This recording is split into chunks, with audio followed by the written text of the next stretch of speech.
अस्सलाम वालेकुम, welcome back. आज हम इनका जो टॉपिक स्टार्ट किया था उसका पार्ट 2 डिस्कस करेंगे और इसके ऊपर हमने एंटी डिप्रेशन की थोड़ी बहुत बात स्टार्ट की थी, जिसमें हमने ये साइनेप्टिक ट्रांसमिशन की बात की थी। इसके अलावा उसके मोड ऑफ एक्शन की बात की थी। अगर आपने पिछली वाली वीडियो नहीं देखी तो ज़रूर देखें, और उसमें मैंने आपको एक अनाउंसमेंट भी दिया था, so you can see that. Announcement ये था कि आप हमारा ग्रुप ज्वाइन कर सकते हैं for online test and MCQs with just 100 rupees per month. Number आपको दिया हुआ है, इस पे आप मुझे कांटेक्ट कर सकते हैं। Okay, so let's get back to the topic. आज का जो हमारा टॉपिक है वो है एंटी डिप्रेसेंट्स के क्लासिफिकेशन। एंटी डिप्रेसेंट्स को मेनली हम दो क्लासेस में डिवाइड करते हैं। एक को हम कहते हैं री अपटेक इनहिबिटर्स, दूसरा होता है एंजाइम इनहिबिटर्स। ठीक है, अब इन दोनों में फ़र्क क्या है, अगर मैं आपको यहाँ पे थोड़ा सा बता दूं। रीअपटेक की हमने बात की थी कि जो neurotransmitter between the two neurons release होते हैं। यहाँ पे अगर मैं आपको बताऊं कि ये जो न्यूरोट्रांसमीटर रिलीज होते हैं, इसको वापस रीअब्सॉर्ब किया जाता है। ठीक है, तो जो ड्रग्स है वो इस कुछ ड्रग ऐसे होते हैं जो इस रीअपटेक को बंद कर देते हैं। ठीक है, इसीलिए उसको कहते हैं रीअपटेक इनहिबिटर्स। तो जितने भी हम एंटी डिप्रेसेंट्स लेते हैं उसमें से एक क्लास रीअपटेक इनहिबिटर होते हैं, जो वापस न्यूरोट्रांसमीटर्स के रीअब्जॉर्प्शन को बंद करते हैं। दूसरे होते हैं एंजाइम इनहिबिटर। कुछ ऐसे एंजाइम इनहिबिटर होते हैं, कुछ ऐसे एंजाइम होते हैं, मोनोअमाइन ऑक्सीडेज की हमने बात की थी कि ऐसे एंजाइम होते हैं जो न्यूरोट्रांसमीटर्स को ब्रेक डाउन करते हैं। तो हम उस चीज़ को ही बंद करते हैं ताकि न्यूरोट्रांसमीटर ख़राब ना हो, ब्रेक डाउन ना हो, और उसकी वजह से वो काम चलता रहे। ठीक है, तो इसीलिए एंटी डिप्रेसेंट्स के मेन दो क्लासेस होती है। तो antidepressants except MAOs inhibitor, monoamine oxidase, इसके अलावा बाकी जो ऑल एंटी डिप्रेसेंट्स है वो मोनोअमाइन ट्रांसपोर्टर प्रोटीन्स को बंद कर देते हैं। जैसे कि सेरोटोनिन ट्रांसपोर्टर है, हर वो चीज़ जो सेरोटोनिन को ट्रांसपोर्ट कर रहा है उसको बंद करेगा। ठीक है, इसके अलावा नॉरएपिनेफ्रिन के जो रीअब्जॉर्प्शन वो सारी चीज़ें करे उसको बंद करेगा, और डोपामीन वाले को भी बंद करेगा। ठीक है, अच्छा, ये आपको वो बताया गया है कि ये आप देख सकते हैं कि जो यहाँ पे जो क्रॉस लगा हुआ है ना, तो जब आप ड्रग लेते हो तो वो इस चीज़ को बंद कर देता है, ये इसको बंद कर देता है, ये इसको बंद कर देता है। ठीक है,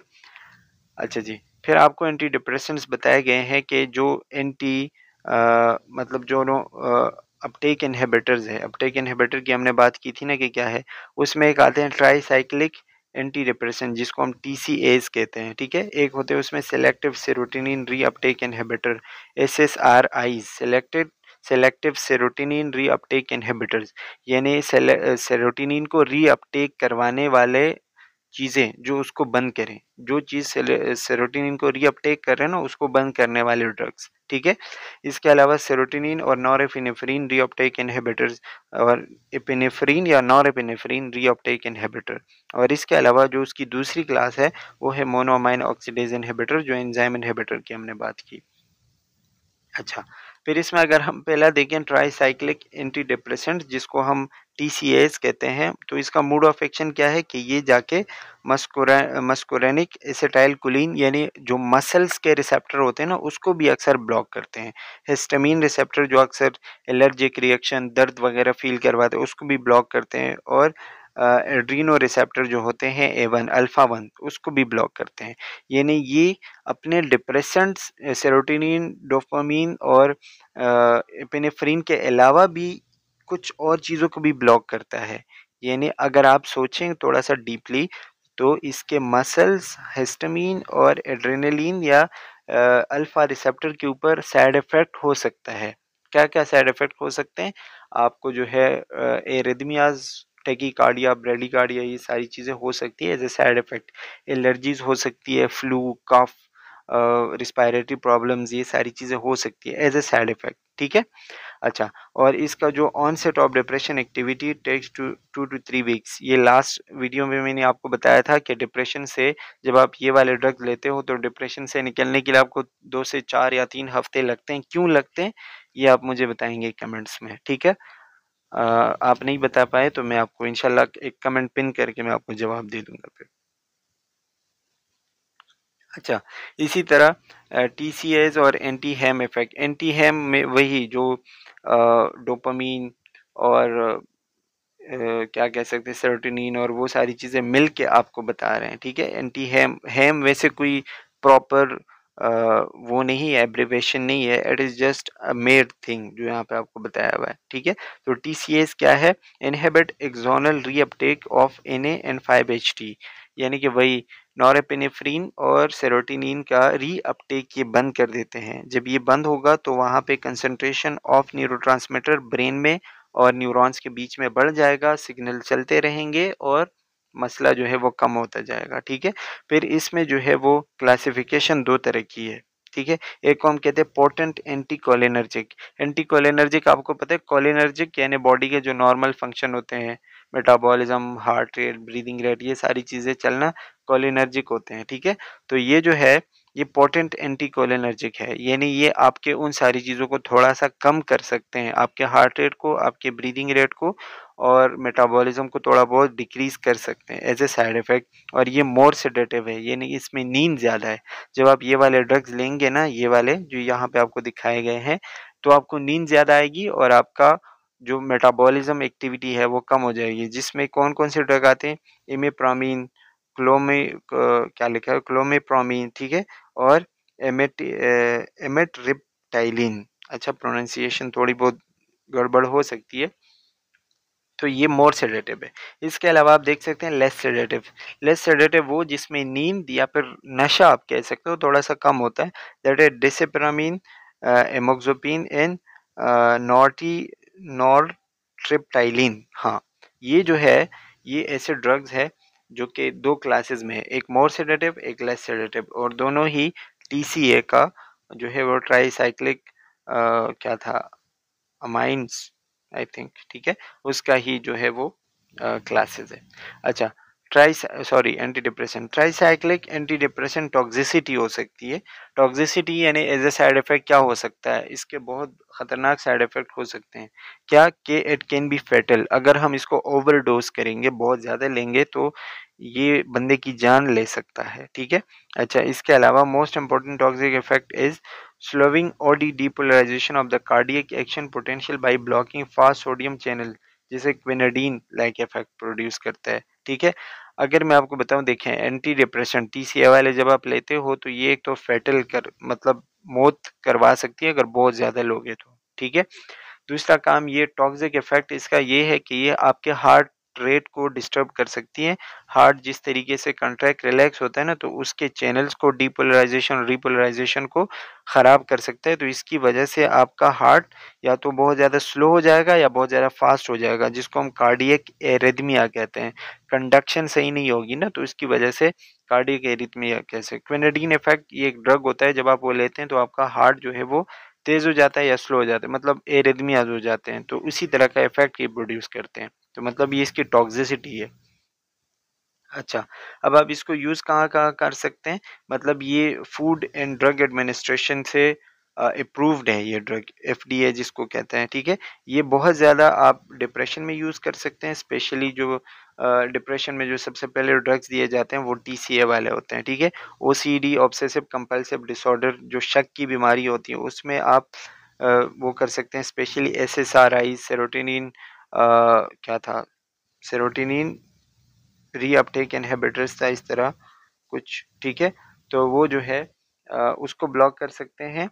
एंड इसके अलावा बेड वेटिंग, कुछ बच्चे ऐसे होते हैं ना जो रात को बेड में जो है वो पेशाब करते हैं, यूरिन पास करते हैं, नॉकटर्नल एन्यूरेसिस जिसको कहते हैं, उसमें भी ये वाला ड्रग दे सकते हैं आप।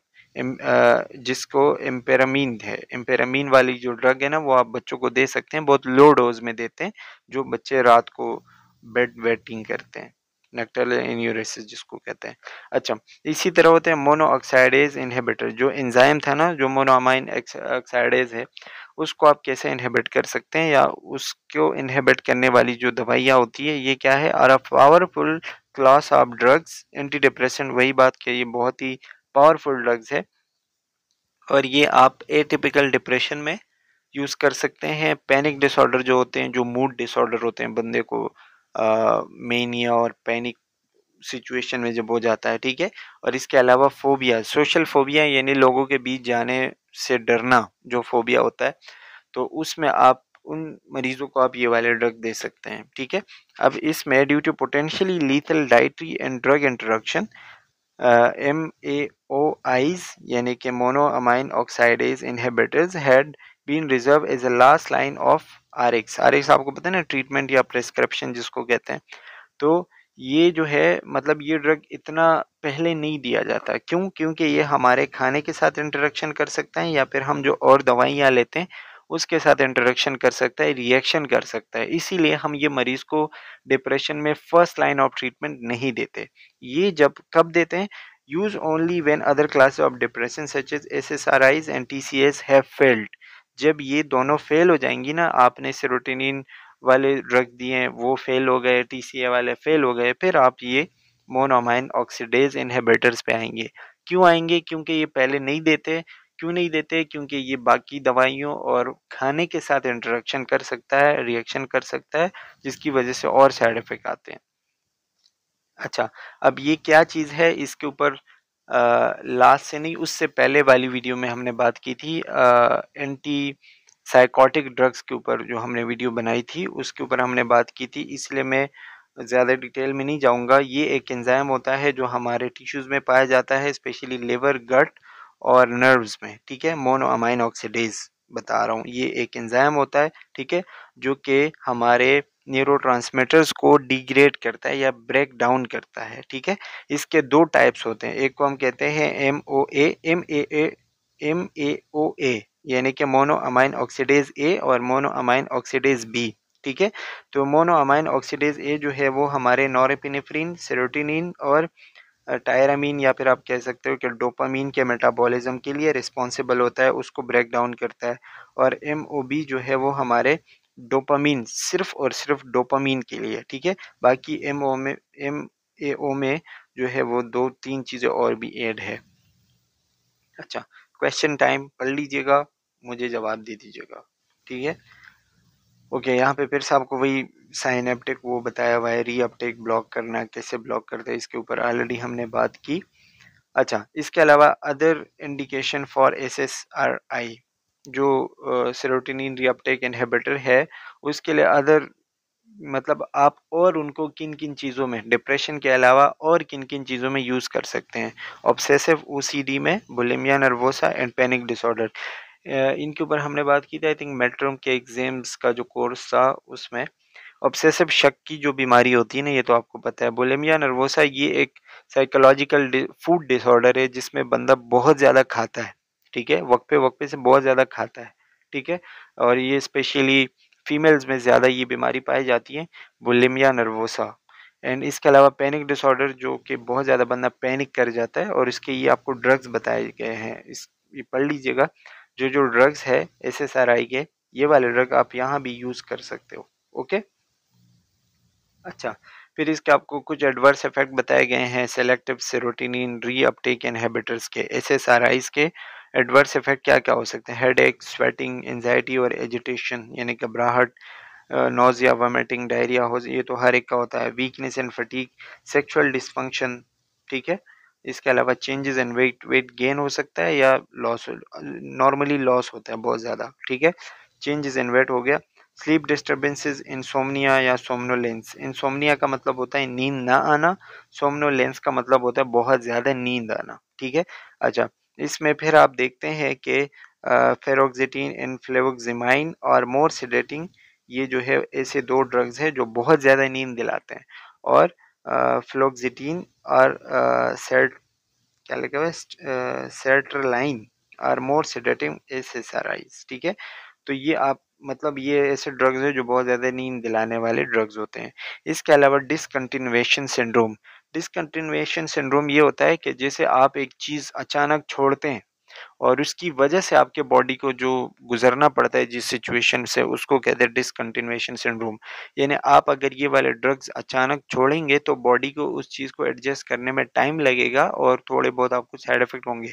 इसकी मिसाल ऐसी है, आसान मिसाल, जैसे बंदा नशा करता है और अचानक आप उसका नशा छुड़वा दो, ठीक है, तो फिर वो कुछ दिनों तक बहुत ज़्यादा उसकी हालत ख़राब होती है। तो इसी तरह इसमें भी ये चीज़ होती है कि जब आप इसको छोड़ते हैं तो डिसकंटिन्यूएशन सिंड्रोम होता है। बंदे को साइड इफ़ेक्ट्स आते हैं, सर दर्द, चक्कर आना, थोड़े बहुत फीलिंग्स डिस्टर्ब होना, ये सारी चीज़ें हो सकती है। अच्छा इसके अलावा सेलेक्टिव सेरोटोनिन रीअपटेक इनहिबिटर्स, उसके एडवर्स इफेक्ट क्या है? इसके सेरोटोनिन सिंड्रोम काज करवा सकते हैं। सेरोटोनिन सिंड्रोम यानी कि क्या-क्या हो सकता है? हाइपरथर्मिया, बहुत ज़्यादा गर्मी लगना, मसल रिजिडिटी होना, myoclonus and changes in mental status यानी heart rate, muscle contraction, breathing rate, ये सारी चीज़ें डिस्टर्ब होना और आपके मेंटल साइंस, मेंटल स्टेटस और वाइटल साइंस भी थोड़े बहुत डिस्टर्ब हो सकते हैं। डिसकंटिन्यूएशन सिंड्रोम मैंने आपको बता दिया, हेडेक, सुस्ती, फ्लू सिंड्रोम, एजिटेशन, चिड़चिड़ापन, नर्वसनेस, ये सारी चीज़ें हो सकती है। कब होंगी? जब आप इसको छोड़ेंगे एकदम से, ठीक है? All of the SSRIs, particularly the agents with shorter half-lives and inactive metabolites, cause discontinuation syndrome. यानी कि SSRIs में हर वो ड्रग जो कि शॉर्ट हाफ लाइफ हो। शॉर्ट हाफ लाइफ पता है ना कि वो बहुत कम टाइम तक आपके बॉडी में रहता हो, ज़्यादा टाइम तक नहीं रहता। 2-3 घंटे हैं, उसका इफेक्ट खत्म हो गया, तो फिर आपको डिसकंटिन्यूएशन सिंड्रोम हो सकता है। या जो इनएक्टिव मेटाबोलाइट्स है, जो बहुत ज़्यादा एक्टिव नहीं रहता, तो इसकी वजह से आपको ये मसले हो सकते हैं। हाफ लाइव्स आपको दिखाए गए हैं, ये आपको जो नंबर नज़र आ रहे हैं इट इज़ आवर्स, ठीक है? जैसे कि इसमें फ्लेक्सोटिन का जो बताया गया है वो अबाउट 80 टू 85 आवर्स तक रहता है, यानी इतने टाइम तक आपके बॉडी में रहता है, 3-4 दिन बन रहे हैं तकरीबन, ठीक है? बाकी आप देखेंगे तो कुछ 20 घंटे, कुछ 30 घंटे, कुछ 40 घंटे, यानी इसके हाफ लाइफ है। तो जिसका जितना हाफ लाइफ कम होता है, उसका उतना डिसकंटिन्यूएशन सिंड्रोम होने के चांसेस ज़्यादा होते हैं, ठीक है? अच्छा, another question for you is, has the lower risk of causing an SSRI's discontinuation syndrome? कौन से ड्रग में डिसकंटिन्यूएशन सिंड्रोम के होने के चांसेस कम होते हैं? ठीक है, लोअर रिस्क होता है। तो कौन से ड्रग्स हो सकते हैं? ये बता दीजिएगा। ये पीछे हाफ लाइफ से देख देख के बता सकते हो आप, ठीक है? अच्छा, फिर ये है एसएनआरआई। एसएनआरआई जो है वही रीअपटेक इनहिबिटर जो होते हैं, सेरोटोनिन एंजाइम या फिर आप कह सकते हो, ठीक है? तो उसमें आप ये वाले ड्रग वेनफ्लैक्सीन और वेनलेफ्सिक वेनलेफ्सिकीन है, पता नहीं क्या लिखा हुआ है और ऐसे अजीब-अजीब नाम होते हैं। तो ये जो है ये एसएनआरआईज़ है, ठीक है? अच्छा, सेरोटोनिन या फिर आप कह सकते हो नॉरएपिनेफ्रिन रीअपटेक इनहिबिटर्स। अब इसमें जो है वो आपके सेरोटोनिन और नॉरएपिनेफ्रिन दोनों के रीअपटेक को इनहिबिट करते हैं और ये टीसीए की तरह नहीं होते। Has no activity adrenergic, muscarinic और हिस्टामिन। जो पहले हमने बताया ना कि इसके साइड इफेक्ट ज़्यादा हो सकते हैं मसल्स पे, हिस्टामिन पे, रिस्पिरेटरी प्रॉब्लम। तो ये जो ड्रग्स है ये वैसे नहीं होते जो पीछे आपको दिखाए गए हैं। सेरोटोनिन, नॉरएपिनेफ्रिन, रीअपटेक इनहिबिटर्स, ये वाले ऐसे नहीं होते, मतलब इसके साइड इफेक्ट्स कम होते हैं अदर देन टीसीए, ठीक है? अच्छा, फिर एटिपिकल एंटी डिप्रेसेंट्स वो होते हैं जो थोड़े बहुत अलग होते हैं, यानी पुराने नहीं होते, कुछ नए एंटी डिप्रेसेंट्स हैं, जिसमें बिप्रोपियन जो कि आपके डोपामाइन और एनईटी नॉरएपिनेफ्रिन को जो है वो थोड़ा बहुत मतलब कंटिन्यू करते हैं, देखते हैं। या फिर वो बंदा जो कि निकोटीन या फिर आपने उसकी जिसकी स्मोकिंग छुड़वाई हो, जिसको निकोटीन की आदत से निकाला हो बाहर, तो उसको आप ये वाले ड्रग दे सकते हैं एंटी डिप्रेसेंट, ठीक है? इसके अलावा मेटाज़ापिन अल्फ़ा 2 एंटागोनिस्ट होते हैं। अल्फ़ा आपको पता है अल्फ़ा बीटा रिसेप्टर जो होते हैं, ठीक है? एंटीहिस्टामिन वगैरह। इसके अलावा ट्रेज़ाडोन जो है वो भी एंटी अल्फ़ा और एंटीहिस्टामिन रिसेप्टर के ऊपर जाके काम करते हैं। तो ये एटिपिकल एंटी डिप्रेसेंट्स होते हैं। And that's all about psychopharmacodynamics. यहाँ पे हमारा ये वाला चैप्टर क्लोज़ हो गया। थैंक गॉड ये कुछ हमने 4-5 पार्ट्स में पढ़ा है या आई थिंक 6 पार्ट्स में पढ़ा है एंड यहाँ पे ये चैप्टर क्लोज। इसके बाद मैं आपको 4-5 एमसीक्यूज शेयर करता हूँ, ये आप मुझे आंसर्स कमेंट में बता दीजिएगा एंड अगर आपने ग्रुप ज्वाइन करना है तो आप मुझे इस नंबर पे कमेंट करके बता सकते हैं। Okay, that's all, thank you for watching, take care.